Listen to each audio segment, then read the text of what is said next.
রামপুর নামের এক বনে অনেক পাখি বসবাস করত। সে বনে কালু কাক ও টোনা নামের দুজন পাখিও বাস করত। তাদের দুজনের মধ্যে বন্ধুত্বের সম্পর্ক ছিল। তারা দুজনে একে অপরকে ছেড়ে কোথাও যেত না, এমনকি তারা একে অপরকে ছেড়ে কোনো খাবারও খেত না। তাদের এমন ভালো বন্ধুত্ব দেখে কবুতর কালু কাককে বলতে থাকে, বাবা, তোমাদের দুজনকে দেখে তো মনে হয় তোমরা দুজন একে অপরের নিজের ভাই, কিন্তু আসলে তো তা নয়, তোমরা একজন আরেকজনের বন্ধু। কবুতর, টোনা আমার বন্ধু ঠিকই, কিন্তু আমি টোনাকে কখনো বন্ধুর চোখে দেখি না। আমি টোনাকে আমার নিজের ভাইয়ের মতোই ভালোবাসি।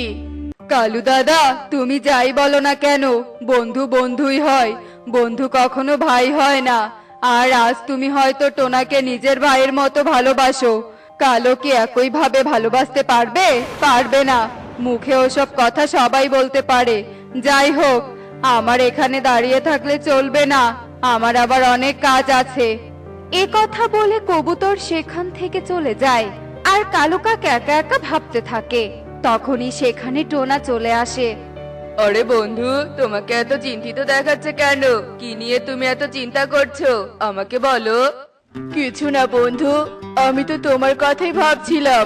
তা এত দেরি করলে যে? বাড়িতে একটু কাজ ছিল, তাই এখানে আসতে অনেক দেরি হয়ে গেল। তা আজ কোন বনে যাবে কাজ করতে বলো দেখি? আমি তো ঠিক করেছি আজ পাশের বনে যাব। তুমি কি বলো বন্ধু? আমি আর কি বলবো, তুমি যা ঠিক করেছো তাই হবে। ঠিক আছে, তবে চলো পাশের বনে যাওয়া যাক। এরপর দুই বন্ধু মিলে পাশের বনে যায়। আর সেখানে গিয়ে এক কৃষকের জমিতে তারা কাজ করতে থাকে। আর কাজ করতে করতে কালু কাক হাঁপিয়ে যায়। বন্ধু, আমি কাজ করতে করতে হাঁপিয়ে গেছি, আর কাজ করতে পারছি না। ঠিক আছে বন্ধু, তুমি একটু বিশ্রাম নাও, ততক্ষণে আমি একাই কাজ করছি। কিন্তু এখন কি এটা ঠিক হবে? ওসব নিয়ে তোমাকে ভাবতে হবে না, আমি তো কাজ করছি, তুমি বিশ্রাম নিয়ে নাও। কালু কাক টোনার কথা মতো একটা গাছের নিচে বসে বিশ্রাম করতে থাকে। ঠিক সেই সময় সেখানে জমির মালিক চলে আসে। আর কালু কাককে বিশ্রাম নিতে দেখে বলে, হায় হায়, কি সর্বনাশা কাণ্ড! কাজ বাদ দিয়ে যে কালু ঘুমিয়ে পড়েছে, কাজে ফাঁকি দিয়ে আমার কাছ থেকে বেশি টাকা নেয়া। দাঁড়া, আজ কালুকে দেখাবো মজা। এ কি মালিক, আপনি এখানে কেন? আমি দেখতে এসেছিলাম আসলে তোরা কাজে ফাঁকি দিস কিনা, কিন্তু তোকে দেখে তো মনে হচ্ছে তুই ভালোই কাজ করছিস, আর কালু তো পড়ে পড়ে ঘুমাচ্ছে। আসলে মালিক, কালু একটু ক্লান্ত হয়ে পড়েছে, তাই একটু ঘুমিয়ে পড়েছে। হয়েছে হয়েছে, আমাকে আর কিছু বোঝাতে হবে না, যা বোঝার তা আমি ভালো করেই বুঝে গেছি। এসব কথা বলতে বলতে কালু কাকের ঘুম ভেঙে যায়। আর কালু কাক বলতে থাকে, এ কি মালিক, আপনি? হ্যাঁ আমি। মনে হচ্ছে আমাকে দেখে খুব অবাক হয়ে গেছিস। সেটা কেন হব মালিক? শোন কালু, এমনিতেই তুই কাজে অনেক ফাঁকি দিয়েছিস, তার উপর এখন কথা বাড়িয়ে বাকি দিনটা পার করে দিতে চাইছিস, সেটা আমি হতে দিব না। তোরা এখন কাজ কর, কাজ শেষে তোদের সাথে কথা হবে। এ কথা বলে জমির মালিক সেখান থেকে চলে যায়। আর টোনা ও কালু কাক বাকি কাজটুকু শেষ করে মালিকের কাছে যায়। তোরা এসেছিস, দাঁড়া, আমি তোদের পারিশ্রমিক দিয়ে দিচ্ছি। এই নে কালু, তোর 500 টাকা, আর টোনা তোর 1000 টাকা। কিন্তু মালিক, আমার 500 টাকা কেন? কারণ তুই কাজে ফাঁকি দিয়েছিস, তাই তোর পারিশ্রমিক থেকে 500 টাকা কেটে নিয়েছি। আর টোনা কাজে কোনো ফাঁকি দেয়নি, তাই ও পুরো পারিশ্রমিক পেয়েছে। এখন তোরা বাড়ি ফিরে যা, আমি আর কথা বাড়াতে চাই না। মালিক এ কথা বলেই তার ঘরে চলে যায়। আর কালু মনে মনে বলতে থাকে, এই টোনা আমাকে বিশ্রাম নিতে বলে মালিকের কাছে ভালো সাজলো, আর পুরো পারিশ্রমিক পেলো, আর আমি সারাদিন খেটে অর্ধেক পারিশ্রমিক পেলাম। এটা আমি কিছুতেই মেনে নিতে পারছি না। যাই হোক, এখন আমাকে মাথা ঠান্ডা রাখতে হবে। কি হলো বন্ধু, বাড়িতে যাবে না? হ্যাঁ বন্ধু, চলো আমরা বাড়িতে যাই। এরপর দুই বন্ধু তাদের বাড়িতে চলে আসে। টোনা, আজ দূরে কোথাও কাজ করতে গিয়েছিলে বুঝি? হ্যাঁ টুনি, আজ আমরা পাশের বনে গিয়েছিলাম, তাই বাড়িতে আসতে একটু দেরি হয়ে গেল। ও আচ্ছা, তুমি হাত মুখ ধুয়ে এসো, আমি তোমাকে খাবার খেতে দিচ্ছি। ঠিক আছে টুনি, আমি হাত মুখ ধুয়ে আসছি। এরপর টোনা হাত মুখ ধুয়ে এসে খাবার খেয়ে নেয়। আর এভাবেই সেই দিন কেটে যায়। আর পরের দিন সকালে টোনা ও কালু কাক পাশের বনে যায় কাজ করতে। আর কিছুক্ষণ কাজ করার পর কালু কাক আবার কাজে ফাঁকি দেয়, যার কারণে কালু কাক সেদিনও পারিশ্রমিক কম পায় আর টোনা পুরো পারিশ্রমিক পায়। তা দেখে কালু কাকের ভীষণ রাগ হয়। এই টোনা তো দেখছি প্রতিদিন পুরো পারিশ্রমিক পাচ্ছে, আর আমি পুরো পারিশ্রমিক তো দূরের কথা, অর্ধেকও পাচ্ছি না। এভাবে চলতে থাকলে তো টোনা কয়েকদিনের মধ্যে ধনী পাখি হয়ে যাবে। তা আমি কিছুতেই হতে দিব না। যে করে হোক টোনাকে আমার পথ থেকে সরাতে হবে, তাহলে মালিক আর আমাকে পারিশ্রমিক কম দিতে পারবে না। এরপর কালু কাক টোনাকে কিভাবে তার পথ থেকে সরাবে তা পরিকল্পনা করতে থাকে। আর এভাবেই 2 দিন কেটে যায়। আর একদিন কালু কাক টোনাকে বলতে থাকে, বন্ধু, অনেকদিন হলো কোথাও ঘুরতে যাই না, চলো আজ একটু ঘুরতে যাই। ঠিক আছে চলো, কিন্তু আমরা কোথায় ঘুরতে যাব সেটা তুমি আমার উপর ছেড়ে দাও। আমার উপর তোমার বিশ্বাস আছে তো? আমি তোমাকে যেখানে নিয়ে যাই না কেন তোমার কোনো বিপদ হবে না। তা তো আমি জানি বন্ধু, চলো তুমি আমাকে যেখানে নিয়ে যাবে আমি সেখানেই যাব। এরপর কালু কাক টোনাকে একটা ঢ্যাঁড়স বাড়িতে নিয়ে যায়। এ কি বন্ধু, তুমি আমাকে এই ঢ্যাঁড়স বাড়িতে কেন নিয়ে এলে? ঢ্যাঁড়স বাড়িটা দেখতে অনেক সুন্দর, তাই তোমাকে এখানে নিয়ে এলাম। তোমার ভালো লাগেনি বন্ধু? হ্যাঁ বন্ধু, ভালো লেগেছে। আচ্ছা বেশ, তোমার যখন ভালো লেগেছে তখন তুমি এখানেই থাকো, আমি একটু আসছি। আচ্ছা ঠিক আছে, যাও। এরপর কালু কাক টোনাকে ঢ্যাঁড়স বাড়ির ভেতরে রেখে দরজা বন্ধ করে দেয়। আর টোনা চিৎকার করতে থাকে, হে কি বন্ধু, বাইরে থেকে দরজা লাগিয়ে দিলে কেন? দরজাটা খুলে দাও, খুলে দাও বলছি। টোনা, তুই এই ঢেঁড়স বাড়িতেই পচে মার, কেউ তোকে বাঁচাতে আসবে না, কেউ না। না বন্ধু, তুমি এমনটা করো না, দরজা খুলে দাও, আমাকে একা রেখে যেও না বন্ধু, যেও না। কালু কাক টোনার কোনো কথাই শোনে না। টোনাকে ঢ্যাঁড়স বাড়িতে বন্দি করে কালু কাক সেখান থেকে চলে যায়। আর এভাবেই সন্ধ্যা হয়ে আসে, কিন্তু টোনা বাড়িতে ফেরে না। তা দেখে টুনির ভীষণ চিন্তা হয়। আর এভাবে চিন্তা করতে করতে রাত গড়িয়ে ভোর হয়ে আসে, তবুও টোনা বাড়িতে ফিরে আসে না। তাই টুনি কালু কাকের কাছে যায়। কালু দাদা, তুমি কি জানো টোনা কোথায় গেছে? তোমরা তো সব সময় একসঙ্গেই থাকো। টোনা কাল রাতে বাড়িতে ফেরেনি, আমার যে ভীষণ চিন্তা হচ্ছে। না টুনি, আমি জানি না টোনা কোথায় গেছে, তুই অন্য কোথাও দেখ গিয়ে। এরপর টুনি সেখান থেকে চলে যায় আর পুরো বনে টোনাকে খুঁজতে থাকে, কিন্তু টুনি টোনাকে কোথাও খুঁজে পায় না। তাই টুনি পাশের বনে যায় আর ভালো করে এদিক সেদিক খুঁজতে থাকে। তখন হঠাৎ টুনি ঢ্যাঁড়স বাড়ি দেখতে পায় আর ঢ্যাঁড়স বাড়ির সামনে যায়। এই ঢ্যাঁড়স বাড়িতে কেউ থাকে কিনা দেখি তো। কেউ ভিতরে থাকলে তাকে জিজ্ঞেস করব টোনাকে দেখেছে কিনা। এ কথা ভেবে টুনি ঢ্যাঁড়স বাড়ির দরজাটা খুলে দেয়। আর ঢ্যাঁড়স বাড়ির ভেতরে প্রবেশ করার সাথেই টুনি টোনাকে দেখতে পায়। হে কি টোনা, তুমি এখানে? তুমি এখানে কি করে বন্দি হলে? এরপর টোনা টুনিকে সব কথা খুলে বলে।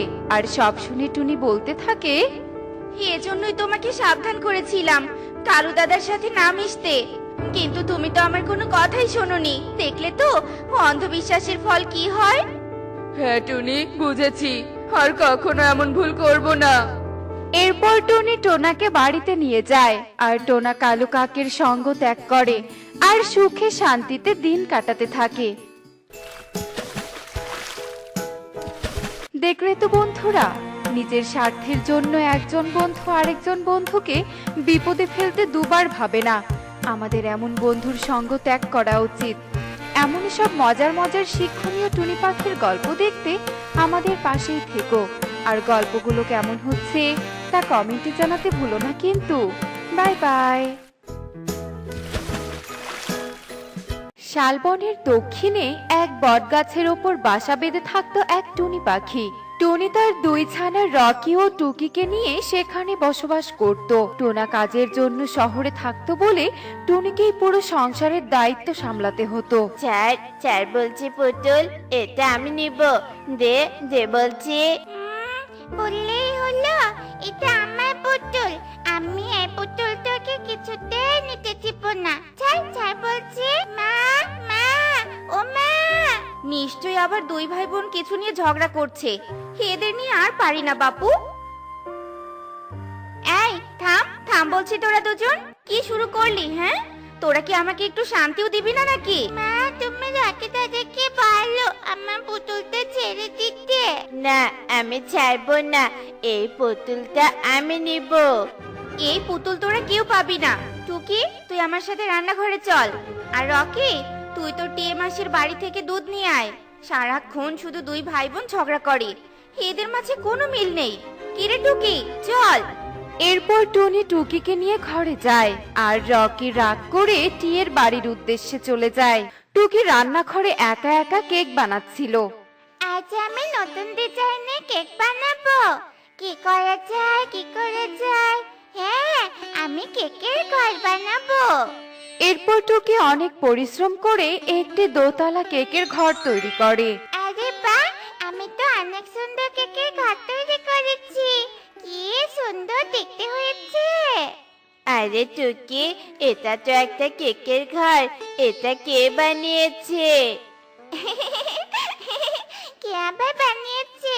আমি বানিয়েছি। কত সুন্দর হয়েছে দেখ। এই কেকটা আমি ভেজে রেখে দেব। বাবা শহর থেকে এলে আমি বাবাকে দেখাবো।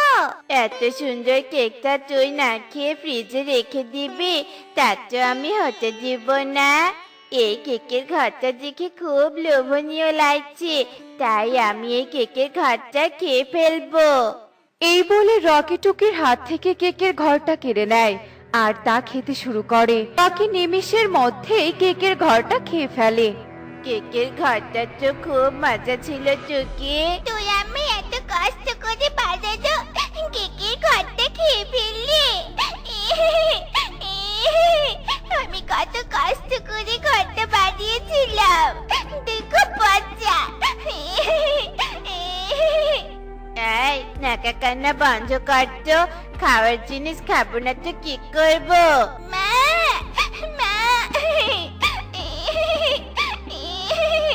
হে কি, তোদের আবার কি হয়েছে শুনে? মা তুমি তো দেখেছো বলো, আমি কত কষ্ট করে একটা কেকের ঘর বানালাম, আর তোমার ছেলে পুরো কেকের ঘরটা খেয়ে নিয়েছে। ছি রকি, তুই কিন্তু কাজটা মোটেও ঠিক করিসনি। ও সকাল থেকে কত কষ্ট করে কেকের ঘরটা বানিয়েছে, আর তুই ওর বানানো কেকটা খেয়ে নিলি? ছোট বোনের সাথে কেউ এমন করে? তুই সব সময় টুকির জিনিস নষ্ট করে দিস, এটা কিন্তু মোটেও ঠিক নয়। মাকে ভালো করে বকে দাও। মা তুমি ওকে বাড়ি থেকে বের করে দাও। দেখেছিস তো ছোট বোনটা কত কাঁদছে? যা দূর হ আমার চোখের সামনে থেকে, নয়তো আমার হাতে তুই খুব মার খাবি। টুনির বকা শুনে রকি সেখান থেকে চলে যায় আর টুনি টুকিকে সান্ত্বনা দিতে থাকে। বাচ্চা টুকি, মাকে দিয়ে আমাকে খুব বকা খাইয়েছিস, তোর জন্য মা আমাকে ঘর থেকে বের করে দিয়েছে। আজকে তোকে এমন মজা দেখাবো, তুই নিজেই ঘর থেকে বের হয়ে যাবি। এই বলে রকি পুরো ভূতের মতো মেকআপ করে। তাকে দেখতে একদম ভূতের মতোই লাগছিল। এই টুকি, টুকি ওঠ, ওঠ বলছি।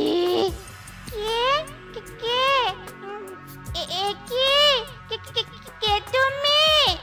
আমাকে চিনতে পারছিস না? আমি হলাম ভূত। তুই আমার বন্ধু রকিকে তার মায়ের কাছে বকা শুনিয়েছিস, তাকে ঘর ছাড়া করেছিস। এর শাস্তি তো তোকে পেতেই হবে। আমি কি কিছু করো না, আমি মায়ের কাছে যাব। মা মা। চিৎকার করে কোনো লাভ নেই, এবার আমি তোর ঘাড় মটকে দিব, যদি আমার হাত থেকে বাঁচতে চাস তবে এক্ষুনি এ ঘর থেকে পালিয়ে যা, নয়তো না না, আমাকে কিছু করো না। আমি আমি এক্ষুনি ঘর ছেড়ে চলে যাচ্ছি। আমি এখানে থাকবো না, আমি এখানে থাকবো না। টুকি ভয় পেয়ে এই রাতের বেলা ঘর থেকে উড়ে চলে যায় আর রকি এসব দেখে হাসতে শুরু করে। এদিকে ছোট্ট টুকি রাতের অন্ধকারে বনে একা একা ঘুরে বেড়াচ্ছিল। অন্ধকারে পথ চিনতে না পেরে সে গহীন বনে হারিয়ে যায়। আমার তো এখানে খুব ভয় করছে। মা, মা তুমি কোথায়? আমাকে এখান থেকে নিয়ে যাও, আমার খুব ভয় করছে। হঠাৎ চারপাশের আকাশ কালো মেঘে ছেয়ে যায়। শো শো শব্দে বাতাস বইতে শুরু করে। শুরু হয় ঝড় বৃষ্টি। এই ঝড় বৃষ্টিতে ছোট্ট টুকি দিশেহারা হয়ে পড়ে। যাই, বাচ্চা দুটোকে দেখে আসি, বাইরে তো খুব ঝড় বৃষ্টি হচ্ছে। রকি, এই রকি, টুকি কোথায়?